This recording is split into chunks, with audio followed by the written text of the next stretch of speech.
Anybody ನಿಮ್ ತಿಳಿದ ಮಟ್ಟಿಗೆ ಆರೋಗ್ಯ ಅಂದ್ರೆ ಏನಂತ ತಿಳ್ಕೊಂಡಿದ್ರಿ? ಯಾರು ಹೇಳಿದ್ರು? ಆರೋಗ್ಯ ಅಂದ್ರೆ ಏನು ತಿಳ್ಕೊಂಡಿದ್ರಿ? ಏನು ತಿಳ್ಕೊಳ್ಳಿಲ್ವಾ? ಆರೋಗ್ಯದ ಬಗ್ಗೆ ಏನು ಗೊತ್ತೇ ಇಲ್ವಾ? ಇಂಟ್ರಾಕ್ಷನ್ ಮಾಡಿದ್ರೆ ಗೊತ್ತಾಗ್ತದೆ. ಆರೋಗ್ಯವೇ ಭಾಗ್ಯ. ಆರೋಗ್ಯವೇ ಭಾಗ್ಯ. ಓಕೆ, ಅವ್ರು ಹೇಳ್ತಾರೆ ಆರೋಗ್ಯ ಇದ್ರೆ ಏನು ತೊಂದರೆ ಇಲ್ಲ, ಎಲ್ಲ ಆರೋಗ್ಯ ಸರಿ ಇದ್ರೆ ಸಂಪತ್ತು ಇಳಿದ್ರು ನಮ್ಮ ಹತ್ರ ಉಳ್ಕೊಂಡು. Okay, very good, very good. ಸಂಪತ್ತು ಉಳ್ಕೊಂಡು ಬರ್ತದಲ್ಲ. ಓಕೆ, ಚೆನ್ನಾಗಿ ಹೇಳ್ತಾ ಇದ್ದಾರೆ. ಓಕೆ, ನಾವೀಗ 1 by 1 ತಿಳ್ಕೊಳ್ಳೋಣ ಮೇಡಮ್. So 1 by 1. ಸೊ ಇಲ್ಲಿ ಕೊಟ್ಟಿದ್ದ health, wealth and happiness.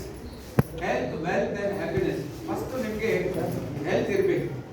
Health ಹೋಯ್ತಂದ್ರೆ ಎಲ್ಲ ಹೋದಾಯ್ತು. ಯಾಕಂದ್ರೆ ನಿಮ್ಮ ಹತ್ರ ಎಷ್ಟೇ ಕೋಟಿ ಸಂಪಾದನೆ, ಬಿಲ್ಡಿಂಗ್ಸ್, ಬಂಗಾರ ಇದ್ದು ಏನೋ ಕೇಳಿದ್ರು. ರಾಕೇಶ್ ಜುಂಜುನ್ವಾಲ ಹೆಸರು ಯಾರಿಗೆಲ್ಲ ಗೊತ್ತಿದೆ? ಗೊತ್ತಿದೆ ಅವರಿಗೆ, ಗೊತ್ತಿದೆ. ಅದು ಆಗರ್ಭಟ್ ಶ್ರೀಮಂತ, ಇಂಡಿಯಾದ ಆಗರ್ಭಟ್ ಶ್ರೀಮಂತ ಹೇಳ್ಬೋದು. ಆದ್ರೆ ಅವರಿಗೆ 50ನೇ ವಯಸ್ಸಲ್ಲಿ ಏನಾಯ್ತು? ಪ್ರಾಬ್ಲಮ್ ಬಂತು ಅವರಿಗೆ, ಹೆಲ್ತ್ ವೈಸ್ ಪ್ರಾಬ್ಲಮ್. ಅಂದ್ರೆ ಎಲ್ಲಿವರೆಗೆ ಅಂದ್ರೆ ಕೈಕಾಲು ಆಡಿಸ್ಲಿಕ್ಕೆ ಆಗುದಿಲ್ಲ, ನಡಿಲಿಕ್ಕೆ ಆಗುದಿಲ್ಲ, ಈಗ ಬೆಡ್ ರಿಡನ್ ಆಗುತ್ತೆ.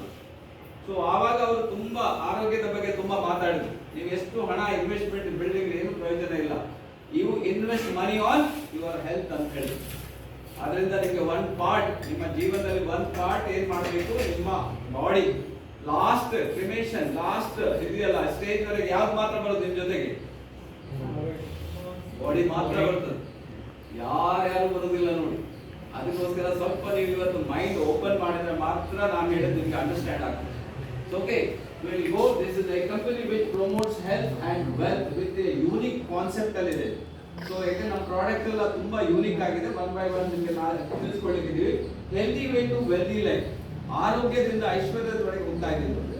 ಫಸ್ಟ್ ಆರೋಗ್ಯ ಇಟ್ಕೊಳ್ಬೇಕು. ಆರೋಗ್ಯ ಇದ್ರೆ ನೀವು ಎಷ್ಟು ದುಡಿಲಿಕ್ಕೆ ಆಗ್ತದೆ, ಎಷ್ಟು ನಿಮ್ಮ ವೃತ್ತಿಯನ್ನ ಮಾಡ್ಬೋದು, ಅಥವಾ ಎಷ್ಟು ಬಿಸ್ನೆಸ್ ಮಾಡ್ಬೋದು. ಆರೋಗ್ಯನೇ ಇಲ್ಲ ಅಂದ್ರೆ ಏನ್ ಬಿಸ್ನೆಸ್ ಮಾಡಲಿಕ್ಕೂ ಸಾಧ್ಯ ಇಲ್ಲ. So what is health? ಈಗ ನಿಮಗೆ ಹೆಲ್ತ್ ಬಗ್ಗೆ ನಿಮಗೆ ಡೆಫಿನೇಷನ್ ಇದೆ. ಈಗ ನೋಡಿ ಇವೆಲ್ಲ ಕೊಟ್ಟಿದ್ದಾರೆ. ಹೆಲ್ತ್ ಅಂದ್ರೆ ನೀವು ದಿನ ಎಕ್ಸರ್ಸೈಸ್ ಮಾಡಿ. ಎಷ್ಟು ಜನ ಎಕ್ಸರ್ಸೈಸ್ ಮಾಡೋರಿದ್ದೀರಿ ಕೈ ಎತ್ತಿ?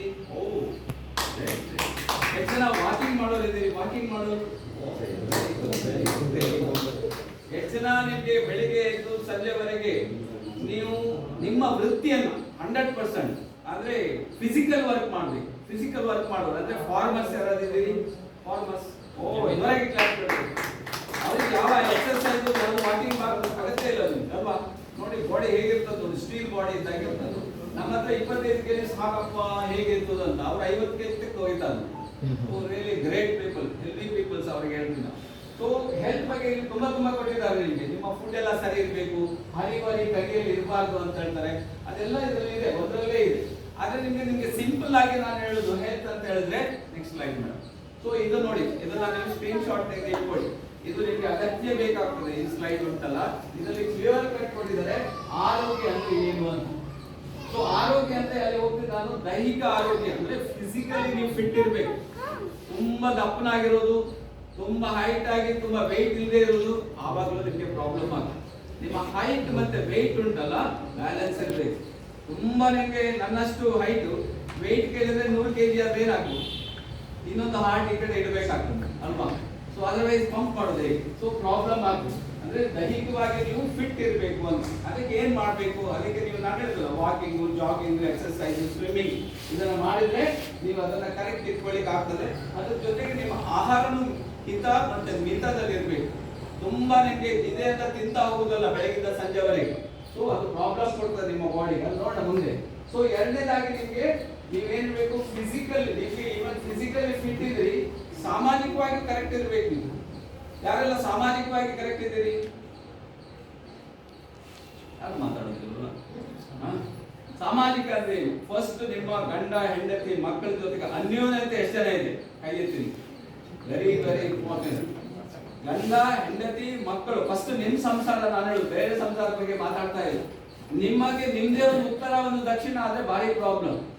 ಬೆಳಿಗ್ಗೆ ಎದ್ದಿಂದ ಜಗಳ ಸ್ಟಾರ್ಟ್ ಆದ್ರೆ ಅದಿಲ್ಲ ಇದಿಲ್ಲ, ಅರ್ಥರ್ಲಿಲ್ಲ, ನನಗೆ ಅರ್ಥರ್ಲಿಲ್ಲ, ಪಕ್ಕದ ಮನೆಯವರು ಸೀರೆ ತಂದಿದ್ದಾರೆ, ಬಂಗಾರ ತಂದಿದ್ದಾರೆ, ಗಾಡಿ ತಗೊಂಡಿದ್ದಾರೆ, ಮನೆ ಕಟ್ಟಿದ್ದಾರೆ. So what is that?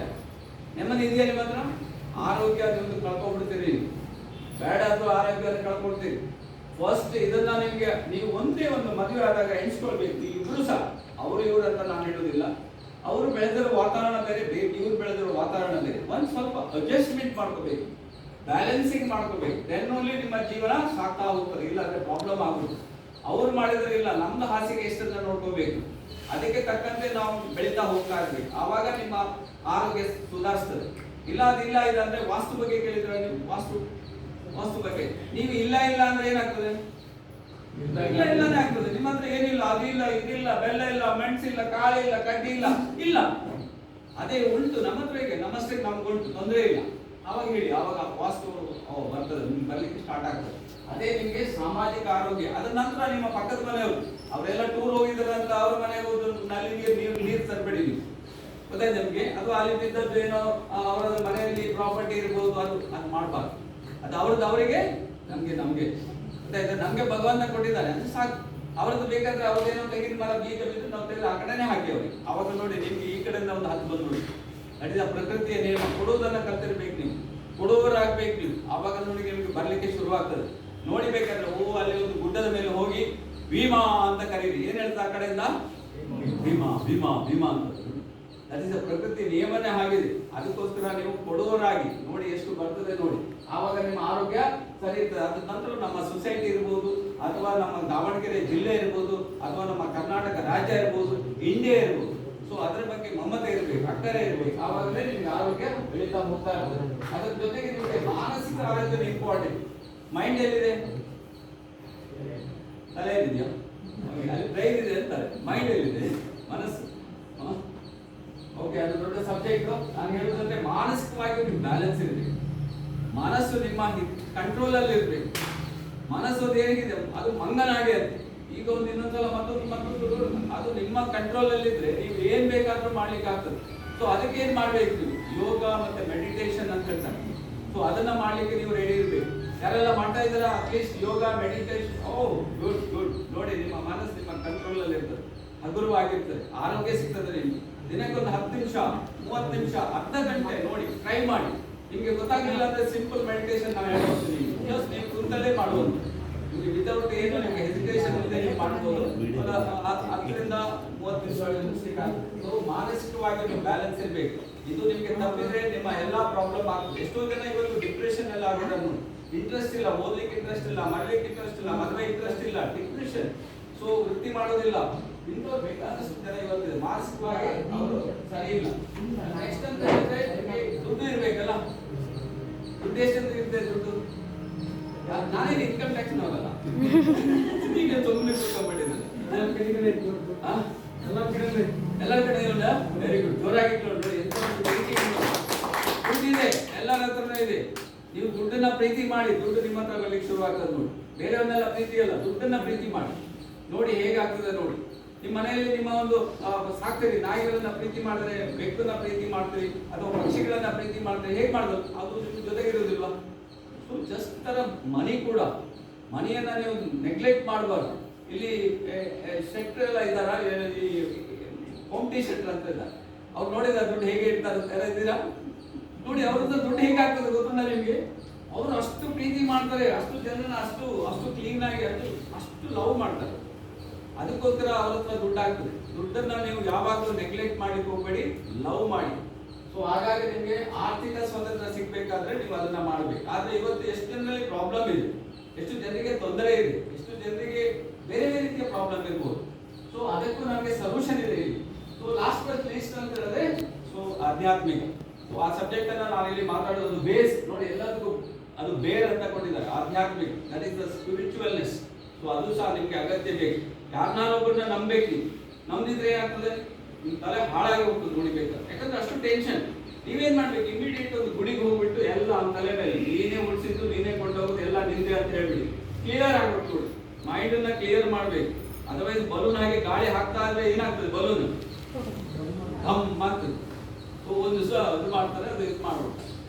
So ಹಾಗಾಗಿ ನಾನು ಹೇಳೋದು, this is also very important. ನೀವು ನಮ್ಮಿದ ಚರ್ಚ್ ಇರ್ಬೋದು, ಮಸೀದಿ ಇರ್ಬೋದು, ಅಥವಾ ಗುಡಿ ಇರ್ಬೋದು, ಗೋಪುರ, ಎನಿಥಿಂಗ್. ನೀವು ಅಲ್ಲಿ ಹೋಗಿ ಕಣ್ಣಲ್ಲಿ ನೀರು ಹಾಕ್ಬೇಕಂತ, ನೀರು ಹಾಕ್ಬಿಟ್ಟು ಎಲ್ಲ ತೆಗೆದುಬಿಡ್ಬೇಕು. ಆವಾಗ ನಿಮ್ಮ ಮೈಂಡ್ ಕ್ಲೀನ್ ಆಗುತ್ತೆ. ಆವಾಗ ನಿಮ್ಗೆ ಎಲ್ಲ ಆರೋಗ್ಯ ಇದೆ ಅಂತ ಇದೆ. ಸೊ ಇಷ್ಟು ಮಾಡ್ಲಿಕ್ಕೆ ರೆಡಿ ಇದ್ರೆ 100% ನಿಮ್ಗೆ ಏನಿದೆಲ್ಲ ಅಗತ್ಯ ಇಲ್ಲ. ನಾನು ಹೇಳೋದು ಕರೆಕ್ಟ್ ಇರಬೇಕು ನೀವು. ಓಕೆ, ನೆಕ್ಸ್ಟ್ ಸ್ಲೈಡಿಗೆ ಹೋಗೋಣ. ನಾವೊಂದು ವೇ ತೋರಿಸ್ತಾ ಇದ್ದೀನಿ.